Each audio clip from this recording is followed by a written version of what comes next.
Welcome to Support Life, a program focusing on current social issues from a life-affirming perspective. I'm Gavin Baulch, and this week our guest is Peter Stevens from Family Voice Australia. Welcome, Peter. Hi, Gavin. Nice to see you. Good. Now, we had a bit of a chat prior to things. We did. A lovely chat. You're a biker. I was a biker. A family came along and I discovered that it's very hard to get 4 children and increasing numbers of grandchildren on a bike. Okay, so no sidecar? No, I wish. You wish? Yeah. These days, a lot of other areas where we need to invest our money rather than in bikes. Okay, but you got a few wounds, scars from riding that bike? I did. Your viewers will probably find out that I'm a Christian pastor somewhere along the road. But before all that happened, I was an alcoholic. So combination of drinking every day to oblivion and riding a motorbike was not a very good mixture. Not a good mix. Okay, well, since those wild days, you're still living a pretty wild life from what I can work out.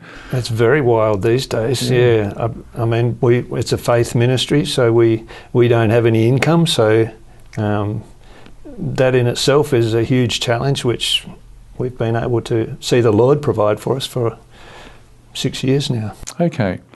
Now, one of the things often talked about today, and when it comes to families and children, is a safe haven, a space where it's safe for our children to play, safe for our children to be. Yeah.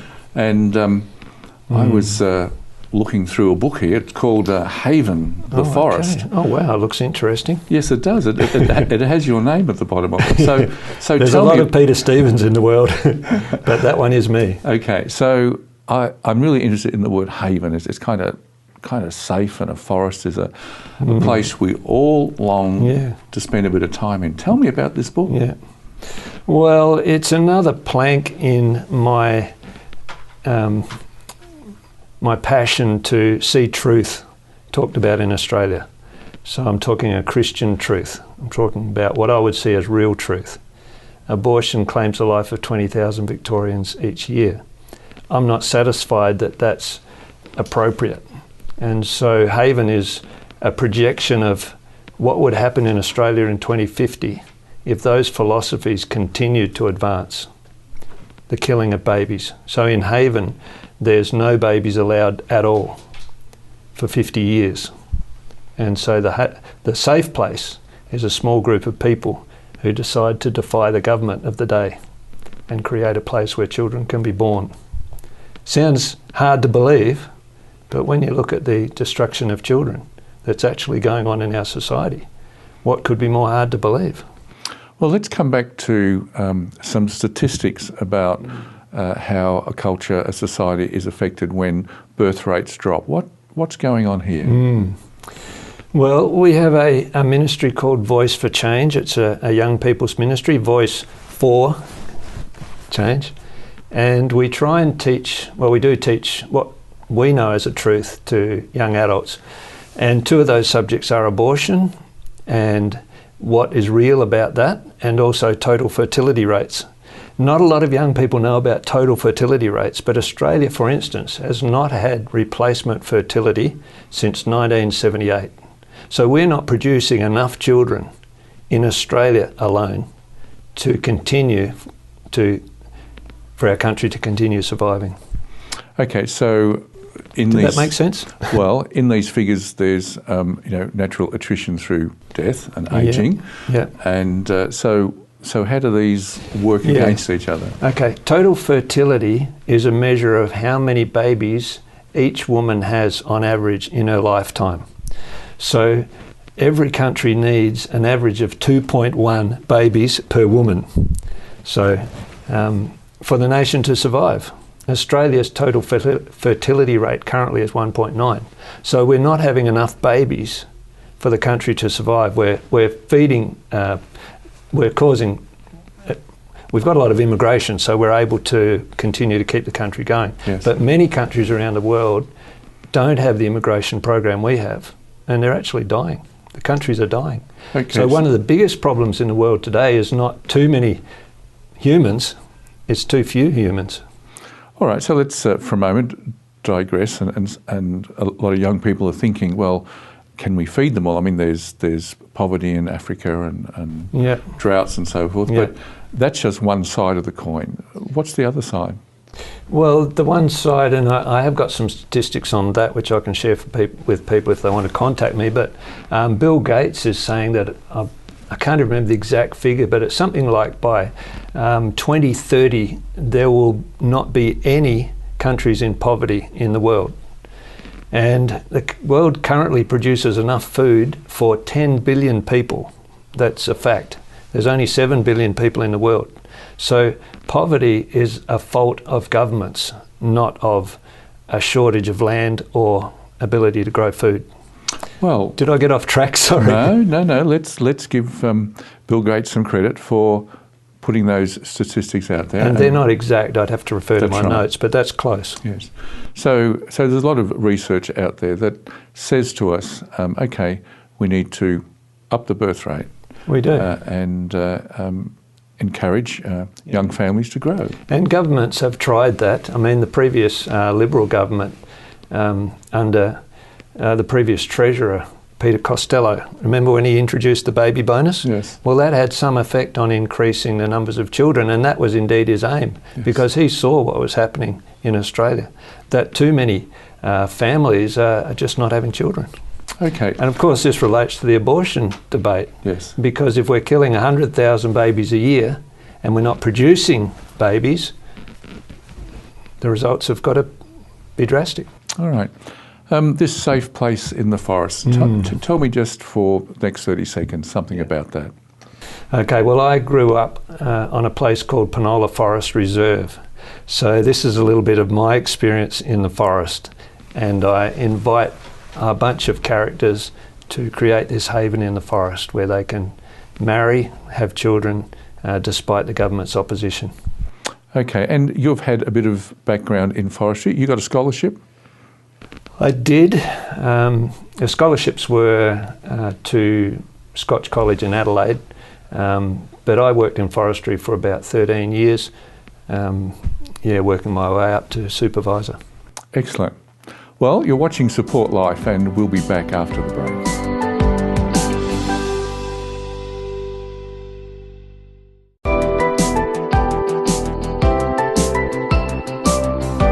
You're watching Support Life, and my guest today is Peter Stevens.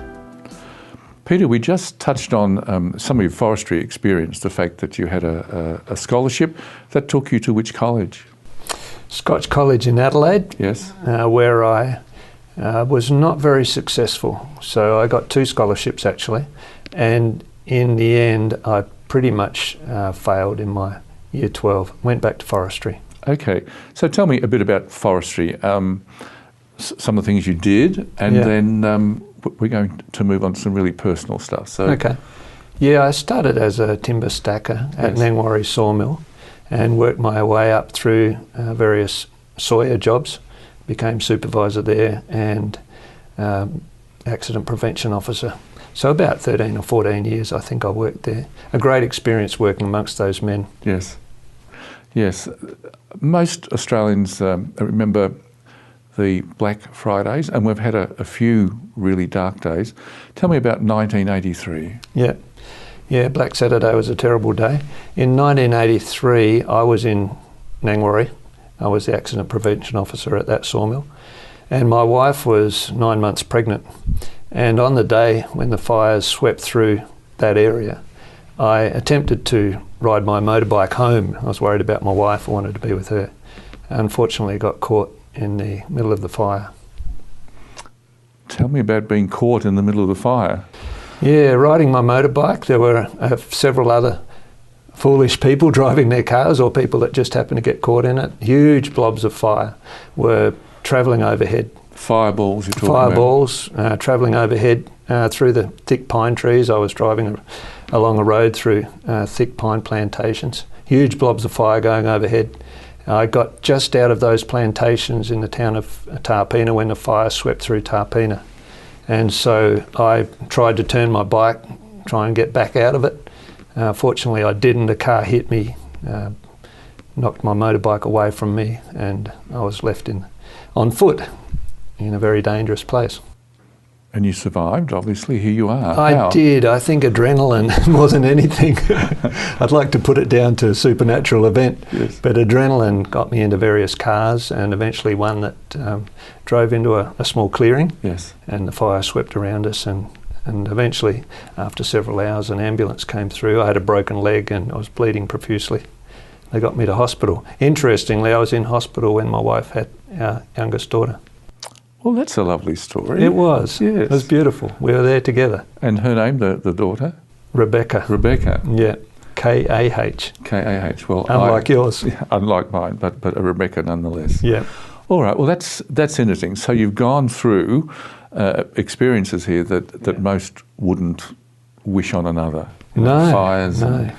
and accidents and Yeah. seeing the sheer fear and panic. And those fireballs, I mean, they're meters across and travelling, what, 100 kilometres an hour? 100 miles an hour sometimes. 100 miles an Yeah, and they're 20, 30, 40, 50 metres across.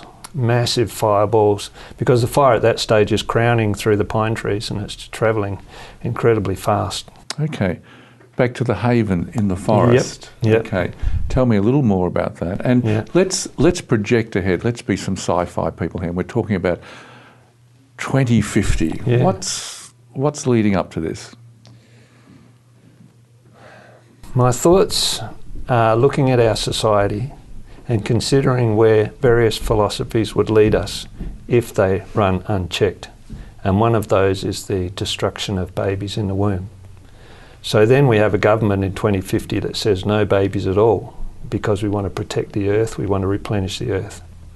So a small group of people have a different view. They see that human life is important and they decide to get away into these forests and start a little society of their own. Incredibly, they decide to really go right back to the 10 Commandments, even though they don't know they're doing that. They have sexual abstinence and they don't lie, and it's a pure society. So this society, you've been working on it now in the forest for, here we are, 2014, so a few years have gone by. Yeah. And why did you choose the forest? I love the forest. I grew up in the forest. The forest is a very real place for me. A place where I often played alone. War games, I was always the hero. And so this book contains heroes. Heroes who believe in something and stand up for it and decide to change something. Well, one of the things about our movie-going culture is that we do love films with heroes. In fact, I think it reminds us that we have the possibility as men and women and young people to be those heroes, to be those role models. But it's possible, right? It is, yeah. We can read about it, we can watch it, we can imagine that we're heroes, but we actually can be heroes if we make a stand for something good. Okay. So let's just touch very briefly on some of those stands that are about godliness and goodness. What might they be and what might they look like? Well, the characters, for instance, they champion sexual abstinence. So in the Haven Society, there's a lot of temptation. It's men and women. They're of an age where they all have sexual desires, but they decide this rule that no one's going to have sex unless they get married. So you can imagine there's quite a bit of conflict and difficulty, and I portray some of those difficulties in the book. The book contains sexual references and violence. I have to warn our readers. They're not Christians in the book. Yes. Yeah. Wonderful. Well, there'd be some watching saying, this can't work.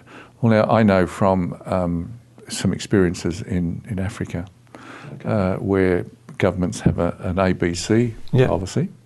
One government has abstinence and then be faithful to the partner or the spouse. Yeah. And then condoms only if necessary because of the problems in the manufacturing of latex condoms. Okay. And abstinence was practiced, and they reduced age from 36% to 6%. Yeah. So statistically, Uganda proves that this is possible. Yeah. Yeah. Yeah. And I personally, of course, I believe the 10 Commandments work. And so I'm trying to create a fictional society where we try out the 10 Commandments again, as opposed to a society that's very sexually permissive. Well, you've been watching Support Life, and we'll be back after the break to continue this conversation with Peter.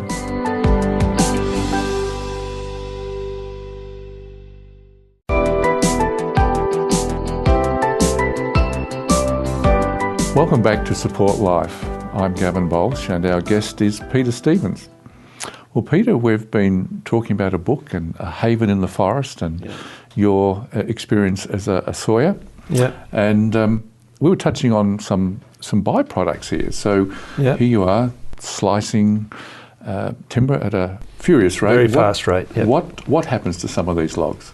Okay, well, it was softwoods that I was involved with, so a lot of the timber came over to places like Melbourne, where it's involved with construction of new homes, but also we careful to use every part of the log. For instance, the bark would find its way to capital cities as well, put around people's gardens, and the sawdust goes into a power station and fuels the grid.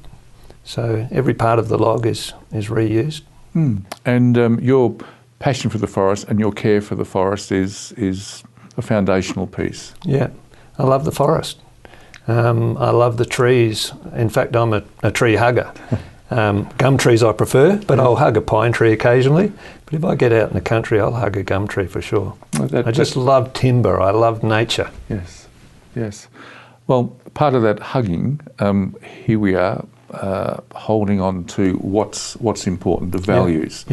The forest has its value and its byproducts, and if it's managed properly, there's life. It's regenerated. It is. So how does that now continue in these other passions that we've touched on? I'm a lover of nature. I'm also a lover of humanity, and I love particularly the people of Australia. In fact, I've given my life to help the people of Australia. If I'm able to do anything in my life to make Australians have a better life, then I'll willingly give that. And part of that is saving the lives of little babies and mums that are forced into a situation where they have to give up their child to abortion. So do you think it's a lack of information that the young mothers in their first or second or third trimester, they don't have the full facts? What are they missing out on? I believe they do. In fact, someone who works very closely with women who've had an abortion said to me that for a mum to have her child taken from her like that is similar to a bear getting caught in a trap, having to tear off its own leg to escape. Mums actually know that that's their child, but our society has come to a stage where it's forcing people for economic reasons or family reasons to actually have their child taken from them. It's a huge tragedy, and it's tragic for men as it is for women, because every child has a dad. Let's focus on men for a moment. Tell me some of either experience or some statistics here. Well, for every baby that's born or not born, there's a father. Fathers, over a period of time, I believe, have lost a lot of their courage, whether it's through pornography or just through the rise of permissiveness or women's rights. I'm not really sure. But I know as I travel around the churches and through communities that men lack the courage to stand by their decisions and stand by morals. And what's being done in an education side for men, or to encourage them to be considerate fathers, to support the woman through the pregnancy and to raise the child? Yeah. I'm not aware of all the programs that help men. I don't believe there's enough of them. There's one that I am involved with, which is called, this protects women in crisis, which is called the Babes Project. But it's not actually a project that helps the men, it helps the mums. I don't know if there are enough projects that are helping men to recognise their responsibilities. Coming back to helping the mums, would you like to just expand on that program, helping the babes? Yeah, I'd love to. It's based in Ringwood. It's a very well-organised program that has women referred to it by government agencies or through word of mouth. And they help women through their crisis where all the pressures are against them to have their child aborted. It helps them right through to raising their child in the first formative years. It's not government funded at all. It relies on donations. Yes. And it's an excellent program, loving women. And I love women and I want to help them as well. You have how many daughters? I have 2 daughters and Yes. 2 sons, Uh-huh. 5 grandchildren. All right. Only one of those is a boy. Oh, okay. So tell me We're a still little bit working about, on that. Okay, tell me about the raising of these children and their views and appreciation of the sanctity of life. Yeah. They are all of similar view to myself. They've all come through their own challenges. The youngest one's 31 now, so they've grown up and had their own challenges. They've been teenagers, they've gone through all of those things, and we've suffered with them through all those things. But I believe that each of them has come to the conclusion that life is invaluable and can't be sacrificed. That we need to give our own lives rather than see those lives taken. In your book, which I have here, Haven the Forest, have you woven in kind of family characters and what's... It's a romance. Uh-huh. It's really a romance. There are 3 couples and it's the development of their relationships and how they go from really meeting each other and getting into this safe place in the forest and their battles and their wars and their growing love for each other. Sounds like a Tolkien Lord of the Rings. Oh, well, I certainly wouldn't put it in the same category as that. Yeah, I'm a simple person and it's a simple book, but it's an exciting read. Yes. Well, life, it presents itself always through story. We're part of our own story and with your story, we are interdependent rather than codependent and yes. independent. Yeah. And the reason I raised Tolkien and Lord of the Rings is it's a journey we're on and a battle as well. We have many battles. Yeah. What would you say to young people? Mm-hmm. What are some of the, if I can use the phrase, battle lines drawn, and how can they support life? Yeah. Well, for young people, I firmly believe that where Colossians 2:8 says that we should not be robbed by false philosophies, that applies to the youth of today. I don't want to see them robbed of the truth. I believe they need to search out the truth about abortion, about pornography, and about some other very important subjects, total fertility rates. So I would encourage young people to seek truth and not just accept the philosophies that are thrown at them from our generation. Well, Peter, I want to thank you for this discussion, and you have been watching Support Life. Join us again next week. Goodbye.